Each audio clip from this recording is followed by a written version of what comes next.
bow down to rags long enough or whatever. I didn't do the ritualistic, I love the EFAP. The EFAP is the greatest, most beautiful thing in the universe, blah, blah, blah, blah, blah, blah, blah, blah, blah, blah. And Rags has blessed me with a really snarky comment and being like, I mean, you made the mistake, so I'm not quite sure why you're complaining. But yeah, I'm the bad guy in all this, I guess. I'm always the bad guy. So let me explain the context. Apparently, I think Loki did an okay episode. The EFAP says it's a 1 out of 10. So we disagree on the goodness or badness of the episode. But apparently, some people think you're not really addressing the substance of the EFAP. I was addressing the substance. If you didn't get it, that's fine. That's fine. It's my opinion. Believe me, it's a perfectly reasonable opinion. If you're very biased and can't see that, that's your issue. That's not my issue. But let me try to be fair to them. So, surprise, surprise, I'm actually going to agree with Rags because he sets up a problem and he solves it. In fact, that's essentially what I was going to say to basically explain myself, that I don't think you guys understand physics or even probabilities. But Rags actually does a pretty good job, again, by himself to explain it, and that resolves a lot of issues in Loki. So we're going to hear him speak, and he's going to resolve his own dilemma that nothing makes any sense in Loki, and then he provides the solution. Nonsense. Everything is nonsense. It's like the worst thing fucking ever.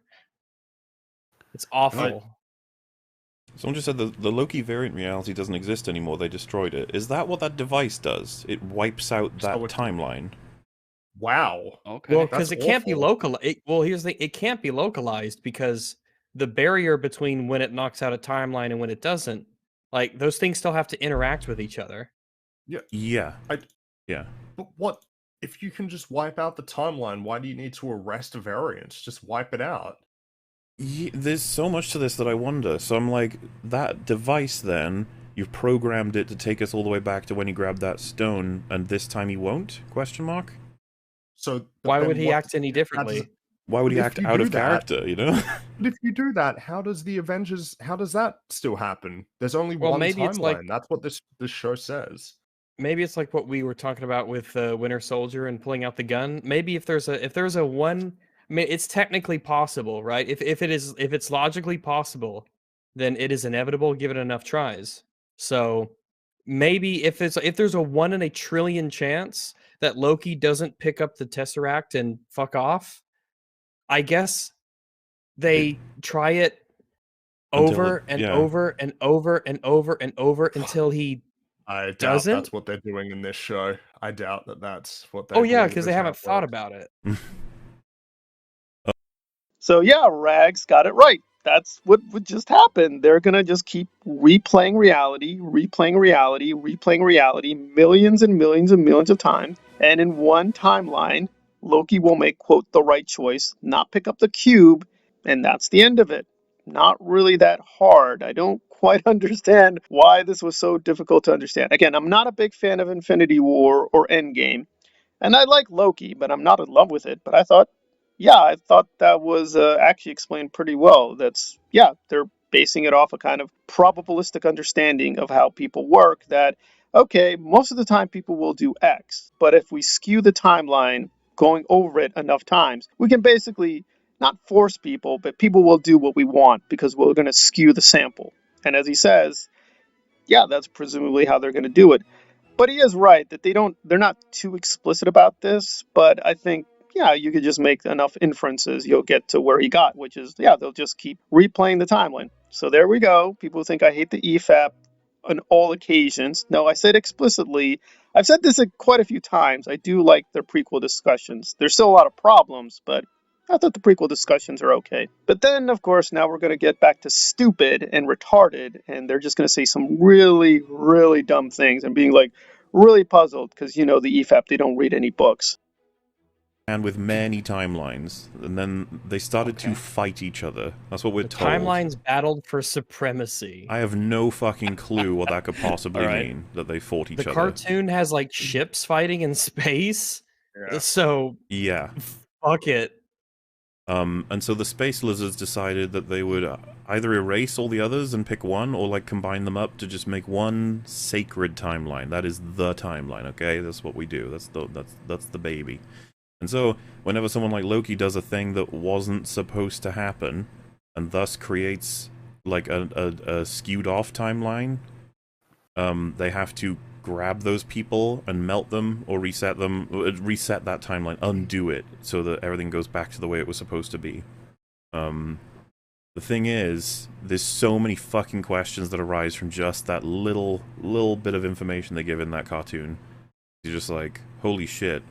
So, and they make it as clear as coming into work late. So, Loki doing something in character is considered variant, like he's created a timeline that has to be destroyed until, and again, we're going off theoretically here because like we got loads of episodes left. Hopefully, this gets explained.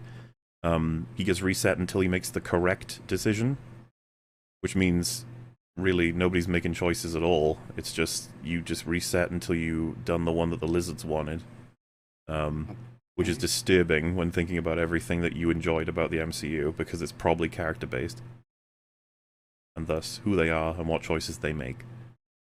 That was like the sort of the main concern, and then just the mechanics of how any of this makes sense is. It just blows your mind in one way or another. First and foremost, I guess there's so many different things to tackle, and we've kind of touched a few of them, but just if they've got a complete view of the timeline, how does someone breach the script?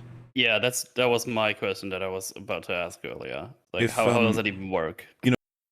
So, to get back to the thing, Mahler's complaining, or he's asking the question, I don't understand this. Timelines warring with one another. I don't understand. I don't understand. It's all scripted. The lizard, the cosmic. I don't understand. I don't understand. I need answers. Well, okay, let me try to be fair, because again, we're both in the same position. This is theoretical. I said this in the other video explicitly, so again, people aren't listening to me. That's fine. Probably the answer here is Kang the Conqueror. So Kang is a time traveler, and they do explain enough so far that yes, they can script everything, and yes, most things are determined. However, there are people like Loki who are variants. So there's a couple possibilities. Either Kang is another variant, that's one possibility, but we don't know who Kang is. Is Kang really a villain? Is he even a time traveler?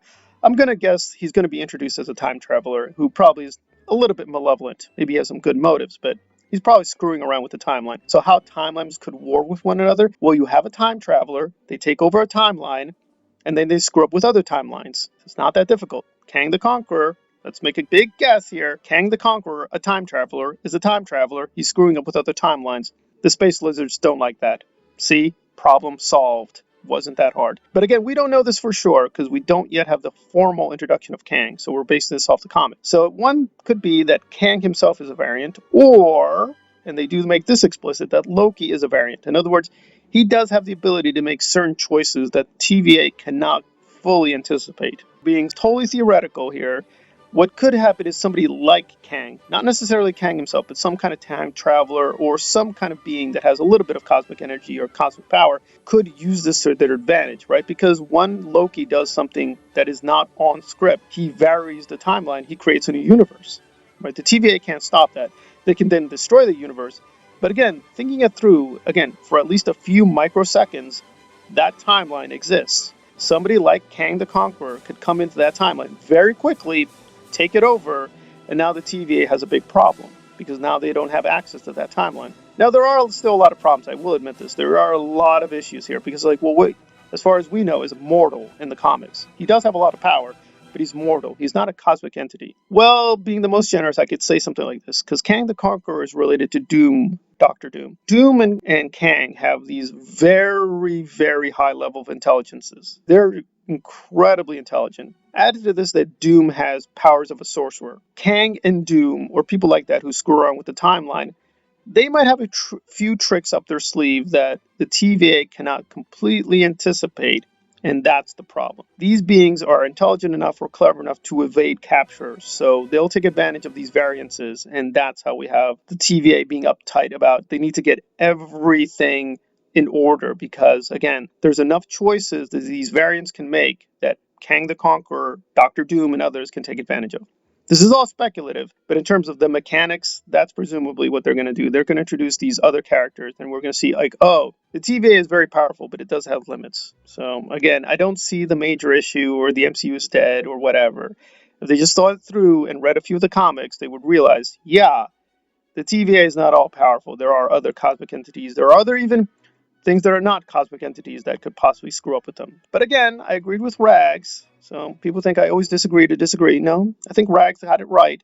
But then they went back to stupid land because, they don't like to read. But that's their problem. This has been another video essay on the ongoing meltdown of the EFAP over nothing in the Loki series. And we're going to continue to track this because they're really confused about really simple stuff. And that's them.